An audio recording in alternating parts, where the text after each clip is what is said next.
देखिए, जो बुद्ध का या मेहर बाबा का इन सब का जो प्रश्न उठाया, ये देखा जाए ये वो समस्या अवेयरनेस की है। जब कोई किसी क्लैरिटी में, किसी भी बात के रियलाइजेशन में, यानी कि जो इनलाइटनमेंट हम कहते हैं वो अल्टीमेट क्लैरिटी है, जब उसमें पहुंचता है तो उसको यही बात बहुत स्पष्टता से दिखाई देती है कि बोलकर तो द्वैत होगा, यानी कि बोलने से बातें एज इट इज़ नहीं कही जा सकती हैं, जैसी हैं उस कुछ और होगा उसमें।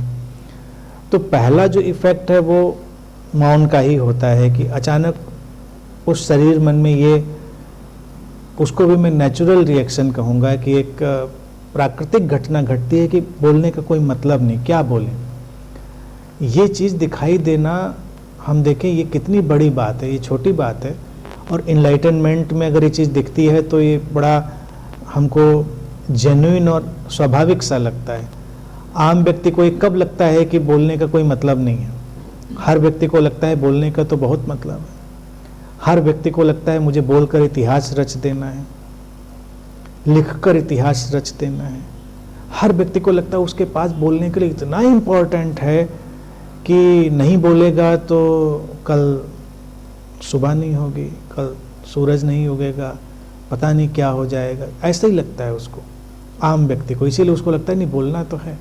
अब एक तरफ बुद्ध जैसे लोग होते हैं जिनको जब संसार की सारी स्पष्टता घट गई है तब भी उनको लगता है क्या बोले, बोलने का कोई मतलब है, कोई फायदा नहीं बोलने का। तो ये देखा जाए बहुत ही संवेदनशीलता की चरम की स्थिति है।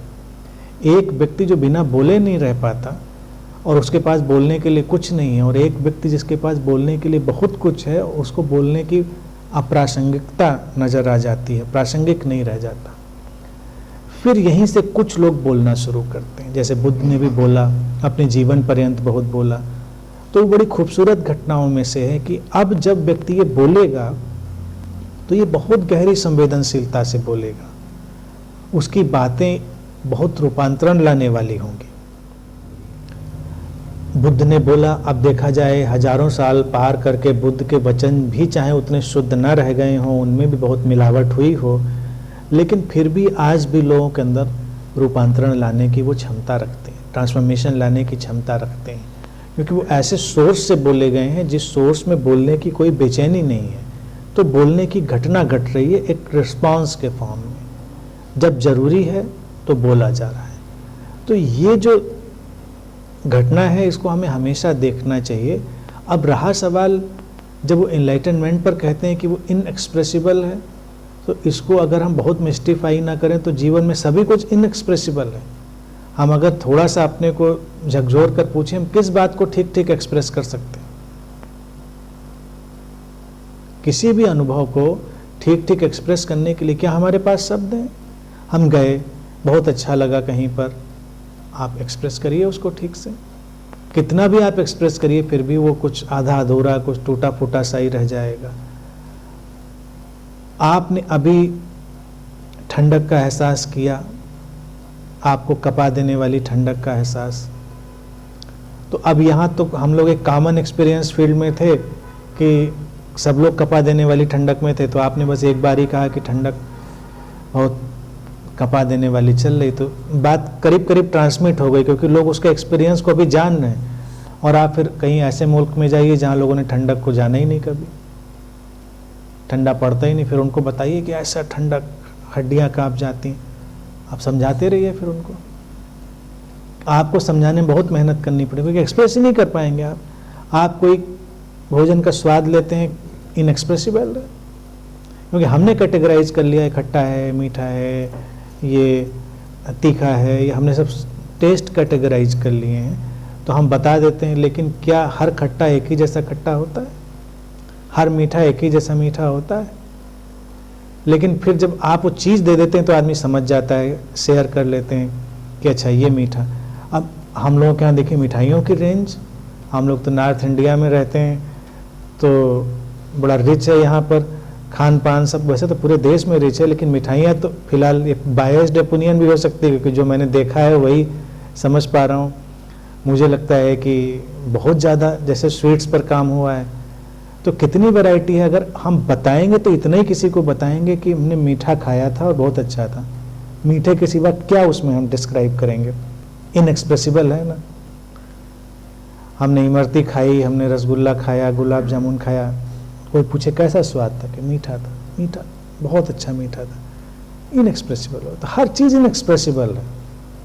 हम लोग सुन रहे हैं, आप, मैंने क्या कहा इसको आप बताइए किसी को, इनएक्सप्रेसिबल हो जाएगा। भले आप डिट्टो रिपीट कर दें, लेकिन फिर भी आप उसको एज इट इज़ नहीं कह सकते, क्योंकि बोलने में एनर्जी है, प्रेजेंस है, गेस्चर हैं, बहुत सारी चीज़ें हैं, तो कोई भी चीज़ पूरी नहीं होती। इस चीज़ को देखने की जो हाइटेंड सेंसिटिविटी है, वही इनलाइटनमेंट है, कि जीवन इतना ही अद्भुत है।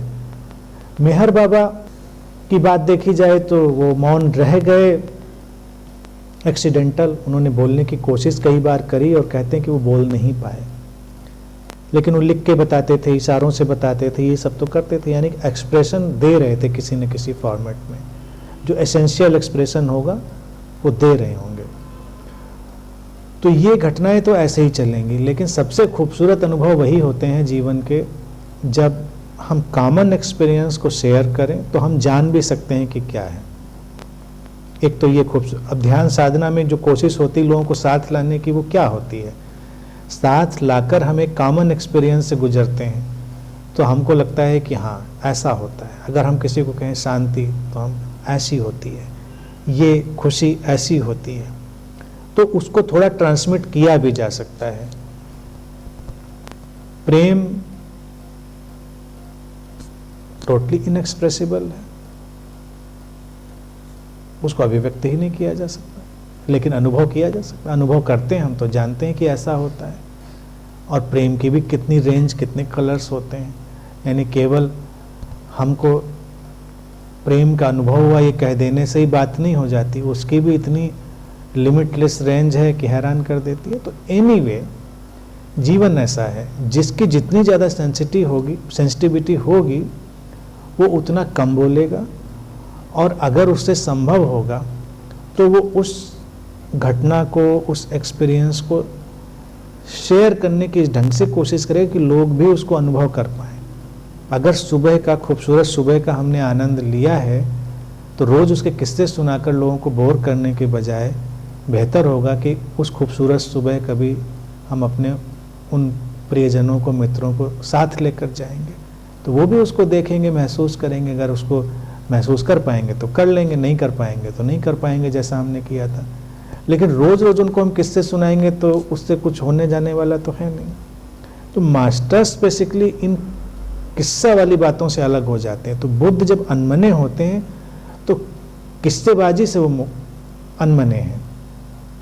मुझे भी बोलने में बहुत एफर्ट करना पड़ा, बहुत संघर्ष करना पड़ा बोलने के लिए, क्योंकि बुद्ध के पास एक ओपिनियन थी, मेरे पास दूसरी ओपिनियन थी। मुझे लगता है इतना सा बोला जा चुका है ऑलरेडी, तो उसी में ऐड ऑन करने की ज़रूरत क्या है।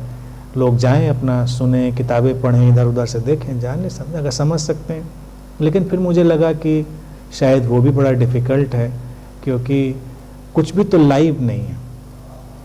कोई भी किताब खूबसूरत से खूबसूरत पढ़ लें, वो किसी का अनुभव है जो बिल्कुल डायरेक्टली उसको वो व्यक्ति नहीं महसूस कर पा रहा है। हालांकि आता है उसमें थोड़ा सा प्रभाव उसका, लेकिन जब किसी चीज़ को हम जी रहे हैं और उसकी फिर बात करते हैं तो लोग उसको थोड़ा सा ज़्यादा नज़दीक से देखते हैं, डायरेक्टली देखते हैं।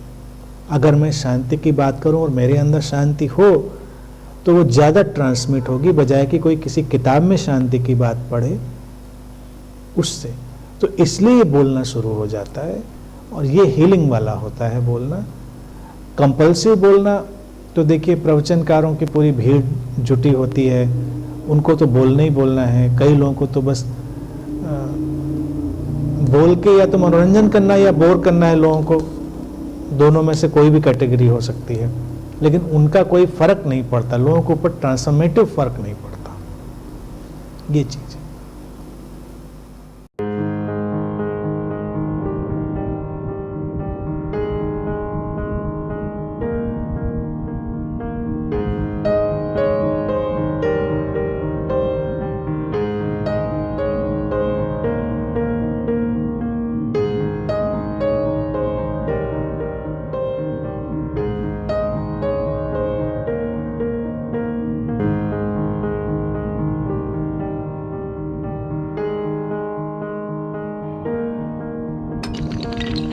है।